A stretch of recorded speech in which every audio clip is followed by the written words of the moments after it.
देखिए, आज हम लोग पढ़ेंगे जीव विज्ञान के अंतर्गत उपजगतों में बंटवारा जीवों को।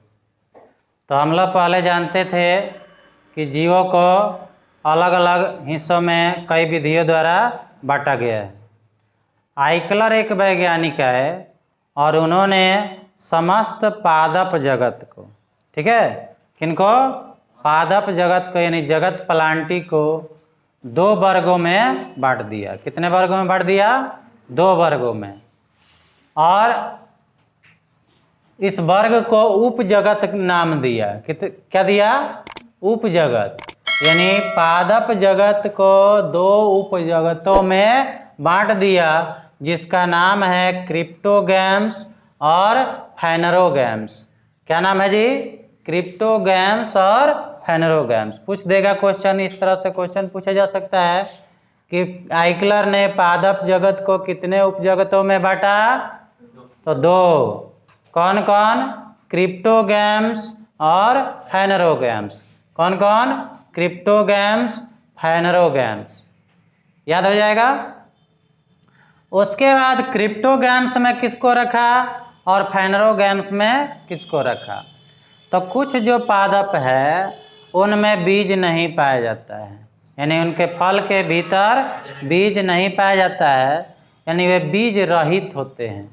यानी जिसमें बीज नहीं पाया जाता है उसको बीज रहित कहा जाता है, और जिसमें बीज पाया जाता है उसको बीज सहित या बीज युक्त कहा जाता है।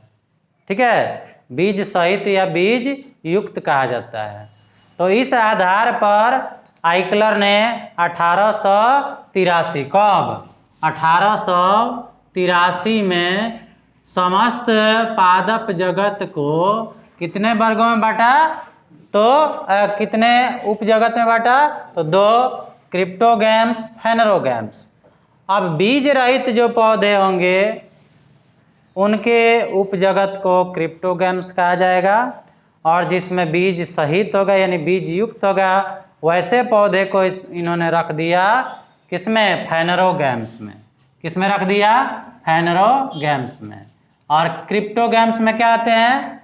जिन पौधों में बीज नहीं पाया जाता है, और जिनमें पाया जाता है उनको फेनरोगैम्स। इस तरह से जगत प्लांटी को यानी पादप जगत को 2 हिस्सों में बांटा गया। कितने हिस्सों में बांटा गया? 2 हिस्सों में। अब क्रिप्टोगैम्स के बारे में अध्ययन किया गया तो पता चला कि क्रिप्टोगैम्स में आने वाले पौधों में जड़, तना, पत्तियां एवं संवहन तंत्र अनुपस्थित होता है।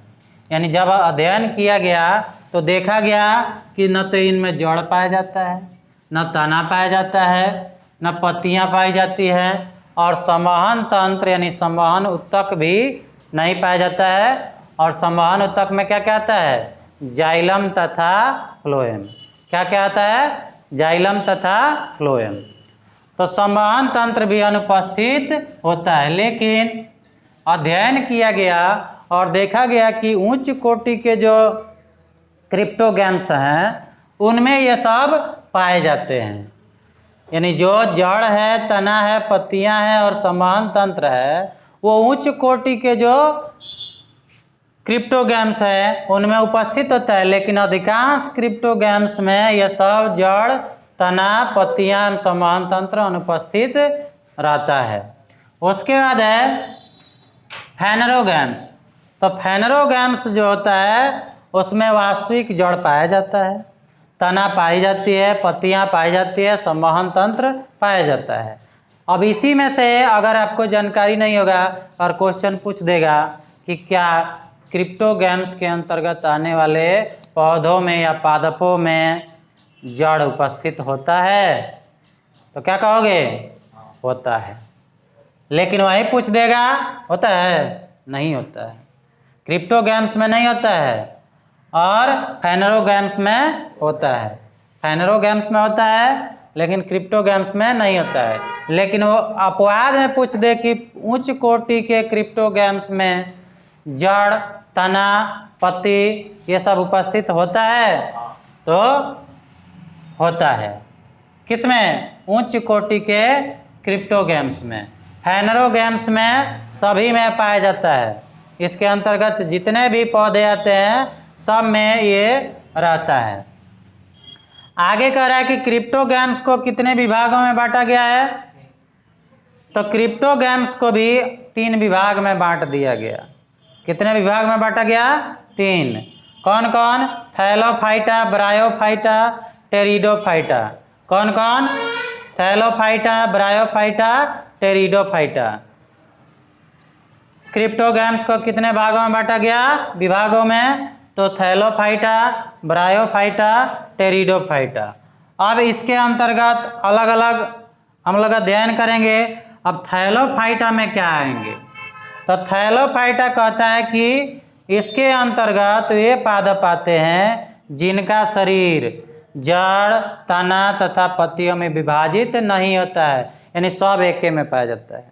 अलग अलग जैसे हम लोग आम के पौधा, लीची के पौधा, महुआ के पौधा, ये सब देखते हैं ना, तो सब में पत्ती अलग, तना अलग, जड़ अलग, सब अलग अलग पाया जाता है ना। लेकिन इनमें नहीं पाया जाता है, इनमें नहीं पाया जाता है, यानी इनका शरीर जड़, तना, पत्तियों में विभाजित नहीं होता है, बटे हुए नहीं होते हैं, सब एके में पाया जाता है। ठीक है। उसके बाद कहता है कि तब बताइए नाम कौन कौन है?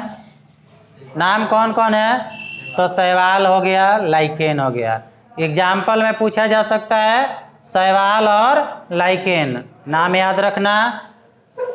थैलोफाइटा के अंतर्गत कौन कौन से पादप आते हैं? शैवाल तथा लाइकेन। अच्छा, पूछ देगा कि इनमें से शैवाल और लाइकेन किसका उदाहरण है? तो थैलोफाइटा का। किसका उदाहरण है? थैलोफाइटा का। उसके बाद कहता है कि इनमें संवहन तंत्र भी अनुपस्थित होता है, यानी संवहन तंत्र वो अनुपस्थित यानी होता है। ठीक है, संवहन तंत्र अनुपस्थित होता है। आगे कह रहा है ब्रायोफाइटा। तो इन्हें पादप जगत का उभयचर कहते हैं। पूछा जा सकता है कि ब्रायोफाइटा को पादप जगत का उभयचर क्यों कहा जाता है? क्यों? क्योंकि इनमें जो रहने की क्षमता है वो दोनों जगह, यानी जल में भी पाए जा सकते हैं और स्थल पर भी पाए जा सकते हैं। तो जहाँ पर नमी युक्त मिट्टी होगा वहाँ पर ये देखने को मिलते हैं, और नहीं तो छायादार जहाँ पर वृक्ष वगैरह होगा उसके नीचे ये दिखाई पड़ते हैं। तो ब्रायोफाइटा में ये दोनों जगत पर रहने वाले यानी उभयचर होते हैं। जैसे मेढक को उभयचर कहा जाता है ना जी, पानी में भी रह सकता है और स्थल पर भी रह सकता है, इसलिए इन्हें भी पादप जगत का उभयचर कहा जाता है, क्योंकि ये नम भूमि पर भी रह सकते हैं और छायादार स्थल पर भी उगते हैं, रह सकते हैं। ये हरे कलर के होते हैं और छोटे छोटे होते हैं। क्या होते हैं? हरे कलर के होते हैं और छोटे छोटे होते हैं। इनमें वास्तविक जड़ नहीं होता है, इनमें वास्तविक जड़ नहीं होता है। उसके बाद टेरिडोफाइटा। तो इनमें पौधे का शरीर जड़, तना तथा पत्तियों में विभाजित रहता है, यानी इनका शरीर जो है अलग अलग जड़ होगा, अलग अलग तना होगा, अलग अलग पत्तियां होंगी, विभाजित होंगी। इनमें संवहन ऊतक, संवहन ऊतक यानी जाइलम तथा फ्लोएम, जाइलम तथा फ्लोएम, जाइलम तथा फ्लोएम को संवहन ऊतक कहते हैं, क्योंकि ये संवहन क्रिया करते हैं पौधों के लिए। पौधों के लिए संवहन क्रिया कौन करता है? जाइलम और फ्लोएम। जाइलम क्या करता है जी?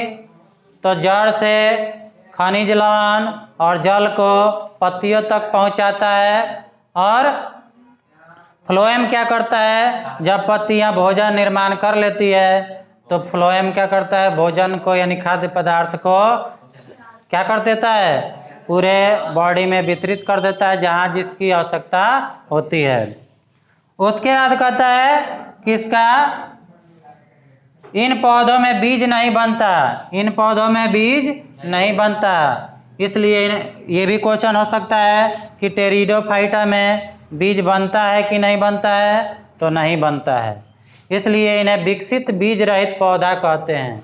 इसलिए इन्हें क्या कहते हैं? विकसित बीज रहित पौधा कहते हैं। बीज रहित का मतलब होता है जिसमें बीज नहीं पाया जाता है, तो बीज रहित पौधा इसको कहते हैं। पूछा जा सकता है कि टेरिडोफाइटा को और किस नाम से जानते हैं? तो विकसित बीज रहित पौधा। टेरिडोफाइटा को और किस नाम से जानते हैं? तो विकसित बीज रहित पौधा। और इनमें सभी फर्न एक प्रकार का पौधा आता है जो सजावटी पौधा के रूप में हम लोग यूज करते हैं। तो फर्न जो होता है वो क्या होता है? इसके सभी जितने भी फर्न है आप लोग देखे होंगे या नहीं भी देखे होंगे, लेकिन नाम जाने रहिए। एग्जाम में ये नहीं पूछेगा कि आप देखे हैं कि नहीं, एग्जाम में ये पूछेगा कि टेरिडोफाइटा के अंतर्गत कौन से पौधे आते हैं? तो सभी फर्न। क्या आते हैं? सभी फर्न। ठीक है, तो सभी फर्न जो है टेरिडोफाइटा के अंतर्गत आते हैं। तो इस तरह से हुआ पादप जगत के विभिन्न उपजगतों के बारे में। आगे भी अभी बहुत सारा उपजगत पढ़ना है, शैवाल के बारे में पढ़ना है, लाइकेन के बारे में पढ़ना है, अलग अलग अध्ययन हम लोगों को करना है। तो नेक्स्ट वीडियो में हम लोग उसको पढ़ेंगे। तब तक के लिए इसको आप अध्ययन करते रहें और अपने दोस्तों को भी ये बताएं ताकि उन्हें भी इसका फ़ायदा मिल सके। अगर आप मेरे चैनल को सब्सक्राइब नहीं किए हों तो सब्सक्राइब कर लीजिएगा, लाइक कीजिएगा, कमेंट कीजिएगा और बेल आइकन को दबाना नहीं भूलिएगा। धन्यवाद।